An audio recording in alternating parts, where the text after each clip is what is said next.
سیرین year کی flight 540 Quetta سے اسلام آباد روانہ ہونے والی تھی۔ سب کچھ معمول کے مطابق تھا جب ایئر ہوسٹس نے ایک مسافر کو سیٹ بیلٹ باندھنے اور ٹرے ٹیبل بند کرنے کو کہا، لیکن یہ مسافر سابق کمشنر کوئٹہ افتخار جوگیزئی کی بیٹی سائمہ جوگیزئی تھی۔ یہ ہدایت انہیں اتنی ناگوار گزری کہ تلخ کلامی شروع ہو گئی۔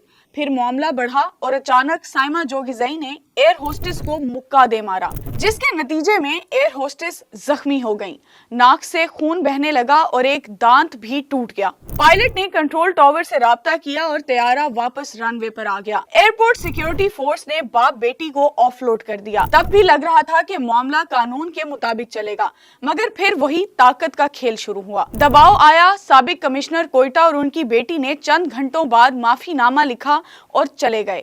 ایئر ہوسٹس ہسپتال پہنچی اور کیس وہیں ختم ہو گیا۔ یہ واقعہ بس اتنا ہی نہیں بلکہ ہمارے سسٹم کی حقیقت ہے، جہاں عام آدمی کے لیے قانون کچھ اور طاقتور کے لیے کچھ اور ہوتا ہے۔